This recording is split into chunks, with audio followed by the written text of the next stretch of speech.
Just being it up. Okay, let me make sure my feet are in the shot. Yep, I gotta get those puppies up there.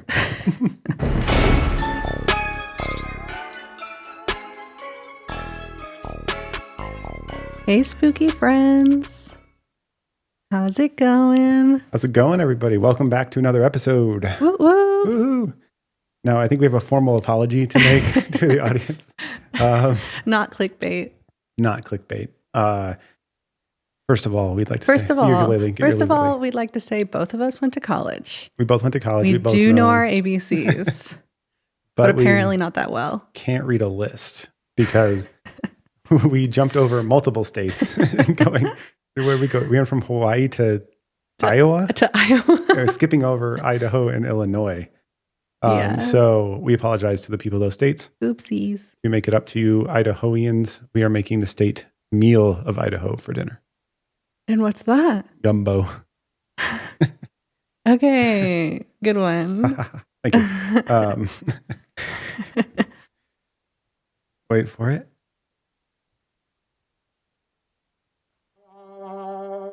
There we go. One day you're going to get it. One day. That wasn't me, though. It was the right button this time. It was just turned down. Yeah, but I wasn't the one who turned it down. That's true. Hit it again.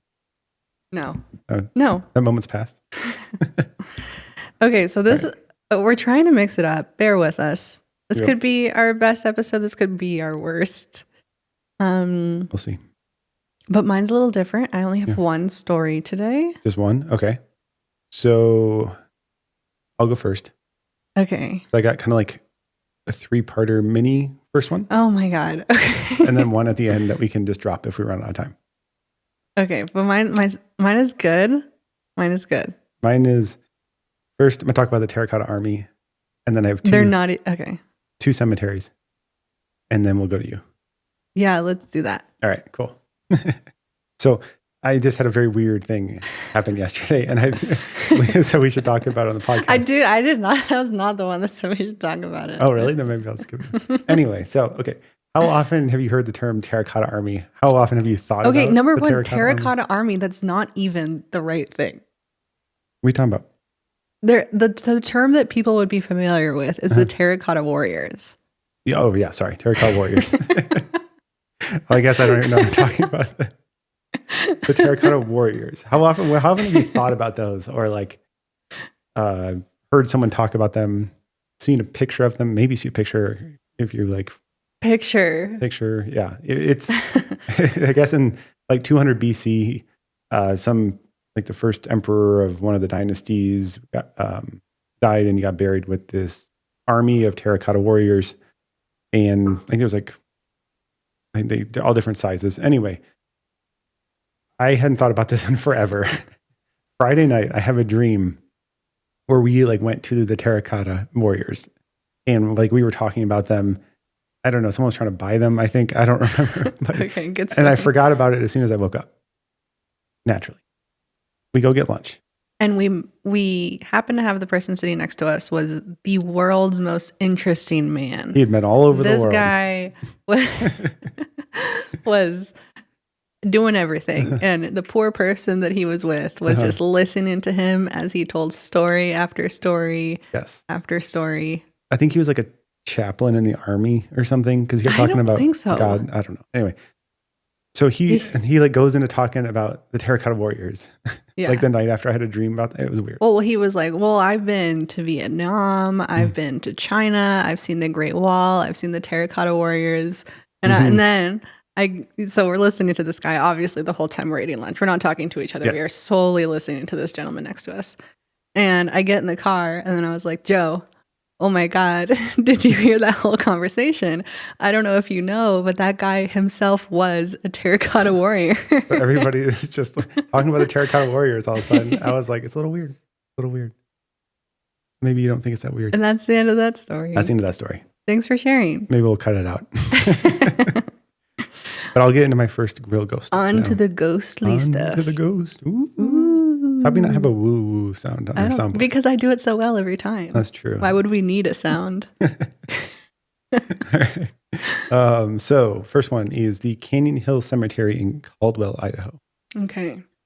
So pretty quick story here. There's a local legend that if you park between two trees that face the cemetery and you park and you wait, you'll see a legless woman jog by. A legless? Yeah, like I guess it's not really jogging if you don't have legs, so maybe it's like floating by. I think they presume that she's jogging. I assume she's in a bouncing motion. And what is she wearing? I don't know. I didn't get that much. Oh, so that doesn't exist. Nobody knows. But apparently she's called the midnight jogger. Oh. Jog by at midnight, park there at night. And then she's also known to tap on your windows. Ooh. So you might not see her, but she might just come by and give you a little, like, have you seen my legs? have you seen my legs? If she's real, something probably tragic happened to lose her legs. So you're a terrible person. Oh, Congratulations. yeah. Okay. Can't believe I married someone who would say that. Terrible. Yeah, no, good joke. Thank you. Anyway, so yeah, one person like left I don't know, apparently it's like a website for Idaho haunted locations. And Idaho haunted joggers. It's something like that. And people will leave like reviews of like if they did the thing and like how it went. Oh, fun. And someone said that they did it and then they had like one instance where like someone was like knocking on their window and then stopped. And then they went and a second session happened, but it was like, I don't know, it scared them. So they started driving off and it followed them all the way to the freeway. Wait, it was knocking the whole drive? Yes. So like as they drove away. So like you might want to get like, your car checked out, but that's super scary. So like I just imagine like the jogging woman like running next to her car at like Captain America speed, just knocking on the window. This girl's got a 5K coming up. She does. She's training hard. Yeah. But that's the first cemetery. I thought it was just kind of a fun story, like a little local legend. There's another one at Dry Creek Cemetery in Boise. It's a cemetery that has a canal running along the south part of it. Oh, okay. And apparently, if you stay there at 2:15 a.m., you hear a horse galloping by in like the wet dirt, like they're riding not in the water, but like along the canal. Yeah, which is cool. I like that. Yeah, and very specific time. All these ghosts are on a very specific schedule. They have a time to keep. 2:15. Yeah.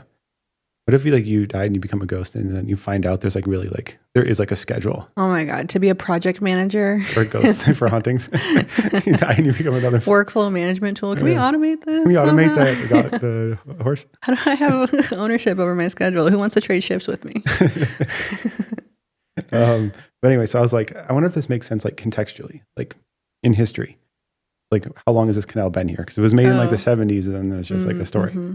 But this sent me down a bit of a rabbit hole, and I was skimming the early irrigation canals pre-project ventures. Yeah, of course you publication put out by the Idaho State Historical Society. Yes, of course. We're all familiar. I do my research, everybody. And apparently it does line up. Ooh. So there was an original canal there that in like 1865. And then later on, it's something called the Farmers Union Ditch Company. It was formed in 1894. And then renovated and like built them what's there today, finishing in 1899. So there would have been horses riding along this canal at some point in history. Ooh. So tragically, or somebody supposedly had like a tragic fall or were rushing somewhere and were attacked. So. Yeah, but we don't know who this horse is. We don't know who There's it is. no rider. I don't know if anyone's ever seen it. They say you hear it. Like you'll hear the galloping. What if it's a guy out there with coconuts? Just hiding in the bushes. He's like waiting for like tourists to show up. He's like, I got one. Wait, it's not 2:15 yet. 2:15. 5 more minutes. For some reason, I think that's funnier. Yeah. But I do like that the sound of ghost galloping. Yeah. You can kind of like imagine it like run like a horse running through like kind of like muddy dirt. Yeah. You know, I think it's cool. Cool. Those are my two little cemetery related ones. Okay. Yeah. On to you. Oh, when you said you had like 3 sub stories, I thought it was going to be Oh no, just 2 little intense cemeteries and then one of the terracotta. Oh, that counted as a story. Okay. That's a big one. That's the highlight. Okay. Let me see here. I only got one this time, but it's going to be a little bit of a interactive exercise. I'm excited. Yep. Let's see what it is. It came from my book that I reference every single time. American Ghost Stories, True Tales. Not fake. True, not fake. You get real information here. This is nonfiction, people, from all 50 states. So this one is the Iowa State Tuberculosis Hospital. Okay. It is in Gooding, Idaho. Did I say Iowa? I might have said. You might have said Iowa. They just cannot. It's from Idaho. I swear to God. Okay. It was actually originally a college from 1917 to 1935. Okay. And it turned into a TB hospital. In 1941, the building was given to the state. Okay. To solve the TB stuff. I assume, I'm not asking this in a real sense, but like, when do they cure tuberculosis? Because it seems like the 40s, like it was already done, but apparently not. Well, not for Idaho. Okay. The hospital, when it was for sure over was 1976 because that's when the hospital closed. So it closed in 1976 and it stayed vacant for 30 years. With all these hospitals and the asylums and all of these places, it's always like it was something originally and then it transformed into a TB hospital, like every single place. And then it was abandoned until like the 2000s. That's like a very trend. I don't know what was going on in like the 70s and 80s and 90s where all of these places were apparently abandoned. But I feel like every single story we read has that same history. I think it was either in the 70s or the 80s, but a lot of like state funded institutions lost like federal funding. And so like a lot of them closed. Maybe that's it has something to do with that because mine also closed in the 70s. The next one. So. Not a good year for Idaho, the 70s. Apparently not. Anyways, 30 years later in 2004, it opened as a bed and breakfast. Oh, unique. And I don't know if this is true. I have two sources. One is the book. One is something that I'll get into a little bit later. But the book at least said it's called the Get in Bed and Breakfast. That's pretty good. I like that. Like that's a good name. Like in bed and breakfast. That's good. That's a good name. I like it. Okay. Interesting fact. We were just talking about when tuberculosis was popular. It was all the rage. I guess in the 17th century, 1 in 5 deaths were TB. That's a lot. That's a ton. I remember we were watching, I don't remember even what it was. It was like some show talking about, maybe it was a ghost story thing, but I don't know, but it was like, you go through like the family and like literally everybody in the family, except for like the dad died of tuberculosis. Well, because it's like, so contagious. Everybody had it. And anyway. Yeah, it's so contagious. And from our Colorado like stories, apparently the only thing you could do is go to Colorado and like get some fresh air and then like maybe that helped. You're all set? But people were like having surgeries, removing collapsed lungs. Anyways. Jeez. I don't know why that's in there, but it was an interesting fact. So the owner of the inn now is Lana Brown. Okay. And this place is so haunted that there are some parts of the bed and breakfast that she won't even go into herself. Specifically the attic and the basement. Okay. Naturally. So guests, it's a really popular place. Guests report feeling poked, hearing ominous noises, footsteps, feeling as though spirits have passed through them. It's like a whoosh. Yeah. It's also said that you can hear voices and cries coming from both the attic and the basement. It's said to be these cries are patients which had a terrible and lonely death due to TB. It's really like an awful way to go. Also, especially since you have to be quarantined. Be alone? Yeah. Oh. And there's like nothing you can do, so you just like die. Oh, that's really sad. I know. So it says, the book said that it's likely like the loneliness of this quarantine of all of these patients is what caused the spirits to become angry. The book went into this really interesting thing where like spirits like talking to people or they like engaging with people. Does it make sense if you're still like sentient after death? You'd want to like, I don't know, talk to somebody. I mean, unless you're like an introverted. Yeah, you'd be fine. I'd be like, leave me alone. Leave me alone. Be with the dogs.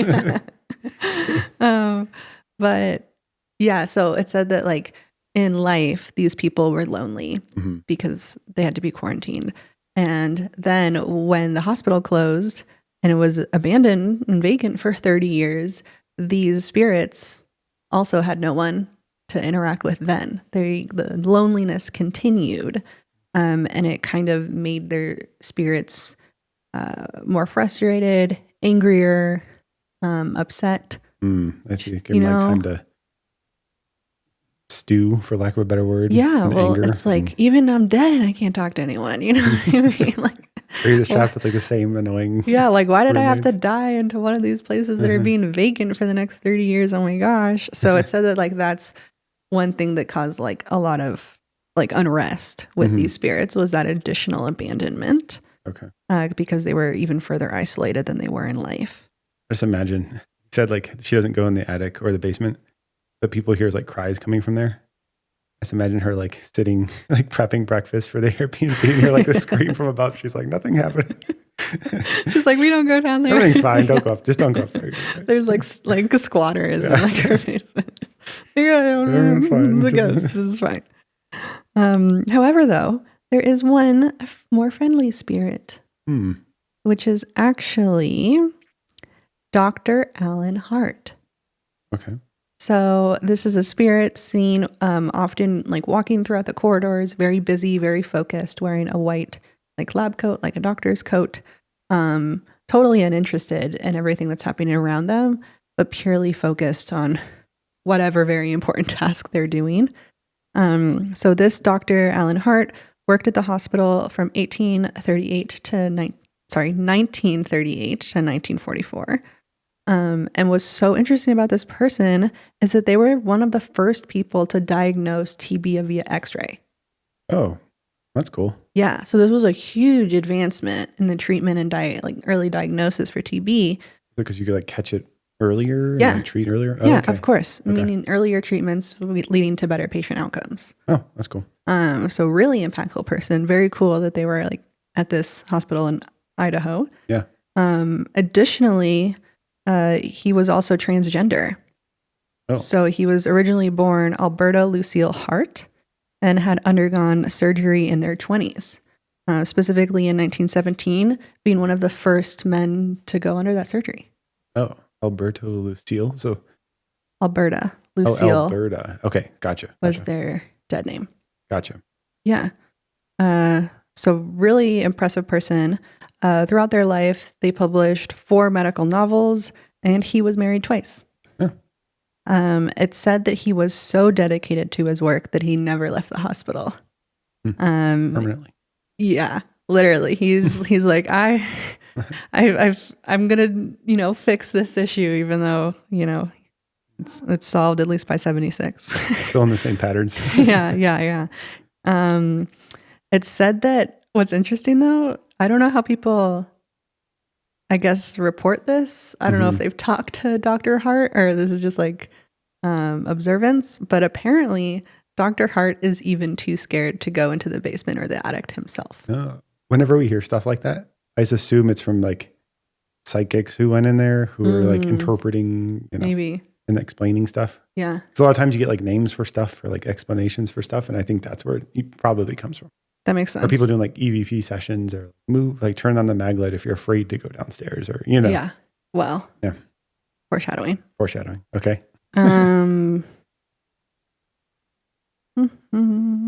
This one is creepy. This is just a tale that I was in the book. It's a quote from these people who visited. It said, last year we had an investigator that brought his son out and they did some kind of small investigation during the day. His son ended up going home that night around 11:30 because you can do overnight stays. Okay. So he went home around 11:30 and then the building was empty. My investigator was walking up the stairs and going out for some equipment. And as he was leaving, he heard a voice that said, bye, Dada. Oh, I don't like that. Right? That's creepy. Absolutely not. Something about ghost children, like, ooh, really? I'm like associating with you, you'd be like, no, don't follow me home. Thank you. Oh my God, yeah. But some other investigations have happened there. Okay. Your man. Oh, this guy. Zachafer Baggins. Zachafer. Ghost Adventures? Ghost Hunters. Ghost Adventures. Yep. Has been there. Oh, very cool. And I'd like to share some clips with you. Oh, we're innovating. Yeah, we'll see. I think that HBO has like I feel like you can use the content as creative content. I think there's some like fair use thing. Fair usage, yeah, on YouTube or whatever. But I couldn't figure it out. When I tried to screen record, either with my Mac Or I tried to do a Zoom meeting and then share my screen via Zoom and then like tried to record it to the cloud. Either way, like HBO just like blacks out your screen. So unfortunately, like anti-sharing thing. So unfortunately, I don't think we can have the actual clips play, but this is a podcast anyways. So for people listening, they'll be able to listen to what I'm about to show. And I specifically picked ones that were like audio focused. Oh, good thinking. So anyways, what I'm going to do is I'm going to play a clip, I'm going to pause it, and then I'm going to ask you a question, and then you answer, and then we'll see what happens with the rest of the clip. How does that sound? This is fun. Let's do it. Okay. Bear with me. This is my first time doing this. Okay. Family. Nope. Okay. I did hear it, though. Whatever I'm supposed to hear, I heard something. That was, okay. It's a good sign. Here we go. Try to capture it as EVP. Can you tell me who you are? I felt you hold the door. Can you tell me, were you a patient here? Is there something evil here? What happens next? What does he hear on the EVP? We asked is there something evil here? Yeah. He's going to hear yes. Let's play and find out. All right. Is there something bad here?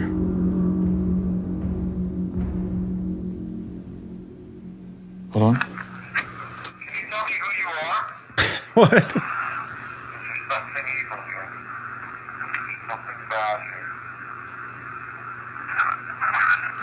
What? Listen. The correct answer was he got a bunch of mumbled nonsense. I heard rah, rah. My favorite part is their reaction. Whoa! Oh my God. Okay. That's the first clip. Right, you didn't do well, but you'll have some chances to redeem yourself. I did not guess a rah, rah. This next one is good. Okay, please bear with me. I don't even know where that noise came from. It was just like all around us. I don't know if it was a physical noise or if it was like a voice. It was like, ah! It was loud. So hold on. I don't think that's the right clip. That was pretty funny. Hold on. Wait, hold on. Oh, I started at the wrong place, but you can enjoy that. Okay. Okay, ready? Yes. What just walked by us? You scared the out of us. What was that? I am so jumpy right now. Okay.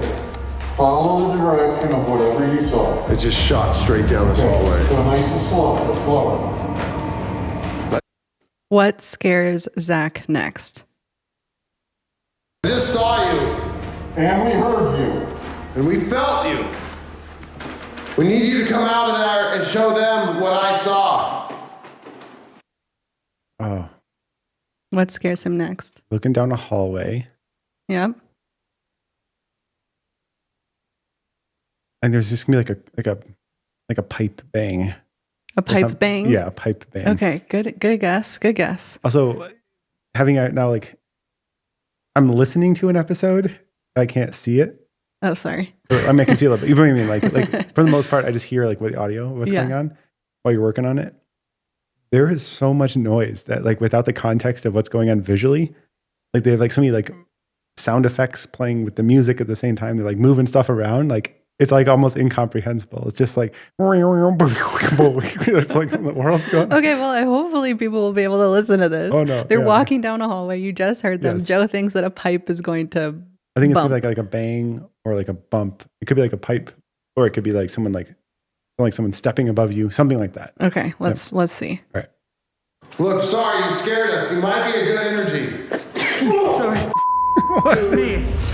Sorry, Why do you gotta sneeze? there's dust. I'm sorry. Okay, hang on to this moment, dude. Sorry. I did not guess sneeze. Why What you was such gotta a sneeze? Violent reaction to a sneeze. Why you gotta sneeze? Why you gotta sneeze? That was a good one. I feel like I'm gonna get that every time I sneeze now. All right, we have another one. All right. I have a device here that you can use to talk to me. You want to say anything to me? What is the ghost going to say to Zach via this EVP message? It has to be get out. Get out? Yep, it has to be get out. Okay. When I opened this door, do you remember? Yesterday when you wouldn't let me open the door? Geek. What is that? What was that noise in there? Is that behind you? It sounded like one of these bar stools. Hey, this spirit just called me a geek. The spirit just called him Call a him geek. All right, not again. I'm 0 for 3 now. These are kind of hard, but they're funny. They're fun. I like it. This is good. Okay. I have a last one. All right. Down the hallway, at which time he captures this light anomaly. The family that lives here is afraid to come up here. People say there's something evil here. People say there's something evil here. What does he find in the attic?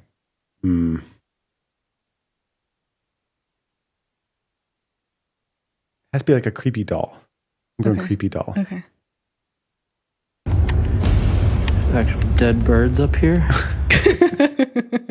The answer was dead birds. Dead birds. I guess it makes sense for an attic.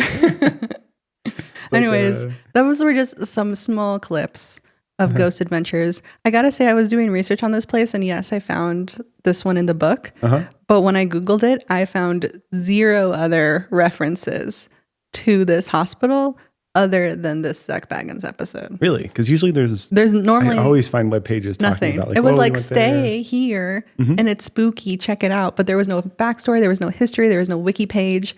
All of it was from this book and then this Zach Baggins. Interesting. So I'm very interested why there's no Why?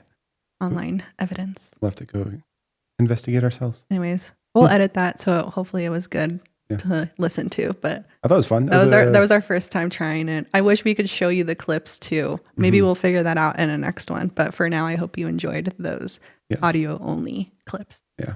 YouTubers find a way to do it. So there has to be a way to do it. I don't know. All right, Joe, you're up. All right. So we're going to end on a prison. The old Idaho State Penitentiary. Ooh, Bisbee got excited when you mentioned prison. She's like, oh my goodness. But also, Ghost Adventures has been to this prison. Oh my God, they've been all over Idaho. They've covered the state. I love it. Yep. So it was first started in 1872. So it started a long time ago, 2 years before Idaho was a state. And it operated all the way until December of 1973. So over 100 years it was in operation. Wow. And it started off as just like a small single block, like a single almost building. And then slowly over time, it expanded to become almost like a little city. Like it had its own power plant and its own waste treatment facilities and a shoe shop and stuff. But basically, as it was all built of like a big sandstone wall and then buildings. And in many ways, the prisoners built their own prison because as it expanded, the prisoners would do the quarrying and the stonework to build it up. So kind of weird. Like you're building your own prison. But I would build in some secret tunnels. yes, it's just tunneling your way out. So a lot of deaths happened at this location. So out of 11 state executions, 10 took place there, and over 110 prisoners died there of either sickness or murder or suicide or something like that. Yeah. But it was also kind of a miserable place to be because it was made of thick sandstone blocks. During the summer, the rock would get hot and it would stay hot. And so it would just bake you while you're inside. And during the winter, the opposite. It would stay super cold. So not good building material. Insulation. Yeah. And ultimately, it would lead to the prisoners rioting about the living conditions. And that's what ultimately made it close down. And they moved the prisoners to a newer facility that had air conditioning and that's good. Heat, I would assume. Yeah. But, yeah. So there are 3 primarily haunted locations here. There's called 5 Block. The most famous ghost here is, he's known as Idaho's Jack the Ripper. Oh. Yeah, Raymond Allen Snowden. He's said to still stick around. I guess he was born in 1921 and then he was put to death at the prison in 1957. Oh, okay. So he was not old. He was in his 30s when he died. Wow. And he was kind of a traveling worker. So he's like he would just go wherever there's labor to do, and he would do the labor. And he'd been in on prison for being not a good partner to women. And he approached someone named Cora Dean in 1956. She rejected his advances, and he reacted very rationally and healthily to being rejected. Just kidding. He did not. He killed her, and then the thing that made him called Jack the Ripper is that he kind of continued to cut her after she died. Oh my God. I don't want to get too graphic, but yeah, he total psychopath basically. Ugh. And anyway, they arrested him. He later confessed to doing it, and then he was put to death at the prison here. He was hung. He was like the last hanging. Oh wow, yeah. Yeah, because they hung him. The machine screwed up, like whatever drops him. So he like slowly strangled over like 15 minutes. As most people die by hanging. Mm-hmm. I think that's what happens. Yeah. Because I think they screwed up. Yeah, so apparently like he like screwed up, or they screwed up, and then he hung there for a while as he died. But nowadays, because of this event that happened there, seems to have left a scar. Maybe a combination of the tragic, or not tragic, the way he died mixed with like how negative and terrible of a person he was. The people, if you're around there, they'll report hearing like gasping and like rasping, like someone's like being strangled. Oh, yeah, that's very specific to that, like to that event. Yeah. Yeah. Well, I hope he suffers forever. Yeah. Not a good guy. You don't really feel bad about that. You know what? You could 50 minutes of strangling. You kind of deserve that. Yeah. But then people also report like a full body apparition that will wander around 5 blocks. And then there's another ghost or spirit that's attributed to here as well. The name was Douglas Van Vlack. I guess this person. That sounds like a villain out of like a comic book. Or like a Harry Potter. But this person, he killed like 3 people, I guess, and then ended up taking his own life by jumping off the roof to avoid being put to death. Was it after he saw the botched strangling? Because maybe that would make sense. I'd be like, oh, no, I'm not. Just do this, take care of myself. But anyway, for some reason they attribute him to still being there because they'll see like a green mist, like glowing mist.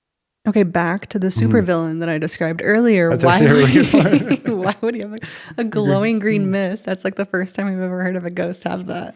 Maybe just a name. You just automatically like you're like ghost check in, and they're like, "Oh, what's your name?" Okay, you're a green mist. Yeah. Do you have a Marvel movie after you? No, not yet. Not yet? Okay, well, you're gonna get a mist. But yeah, and then the second one, it's the isolation place called Serbia. They called it Serbia, I think, because it was like really cold, and it was like it had no frills at all. So it was like you're basically in like a concrete box with like a tiny slit for light, but there was no like heat, no electric, no like good ventilation. And people would just be left there for a long time. And obviously, like, presumably some of the people that got sent to this place, it wasn't because they were maybe not themselves terrible. Maybe they went there. I don't know. I'm speculating. They went to Serbia because their work forced them to go visit their offshore developers. Perhaps. But like, let's say like you went to prison for doing something not terrible. You get in a fight and then you get sent to isolation. Oof. So you're like in this basically torture place. That sucks. For not a bad thing. But anyway, obviously it left scars, this much negative energy. So people feel like very oppressed here. They'll feel like a malevolent spirit. They'll feel anxious, a lot of dread. They'll also hear like disembodied screams and yelling and like How big is this place? In my head, it's like a box. I think it's like they said are there like 12 cells? cell confinement. 12. So 12. Okay. 12 cells. That's small. I'm guessing the cells aren't big. So yeah. It's probably like a living room or something. Oof. You know what I mean? But that's very scary to hear voices in such a small place. Yes. Because I feel like when you're in a hospital or something, it's like way down the hall. But to have it be like a room this big, you know what I mean? And hear screaming, that's scary. And they say the way it was described online, it wasn't like that you heard the voice from a specific spot, but like a voice like fills the area. Ew. Which is kind of oh my God, a different way to think about it and very creepy. That's horrifying. Yeah. But so you hear the prisoners yelling, doors slamming, like kind of like clanging noises, like you'd hear like metal. Chains. Yep. And just strange sounds altogether. Like they weren't labeled specifically, but just weird. And then they'll also see shadow people moving in and out of the cells, like amongst them between the different doors. Whoa. Yeah. That's spooky. Yeah. but I guess it's not surprising to have. That sounds like an awful place. Yeah, like a terrible place would keep terrible energy. Yeah. You assume. Yeah. And then the last place, which is one of the only prettier places in the and the property, is the rose garden. So they kept the rose garden. Unfortunately, it was also used as the temporary execution place before there was a permanent place. So they'd have like a portable gallows they would bring out and then kill people in the rose garden. At least it was an aesthetic execution. I guess so. So yeah, people report seeing spirits there. In particular, is one they'll see a solid male figure who will still be dressed in like prison issued gardening clothes. Oh, so he's just working. So this, like a worker, maybe he really liked. Maybe brought him peace to work in the rose garden. I suppose if you're going to be stuck in the place that you died, which is a prison, you don't want to hang out in Serbia.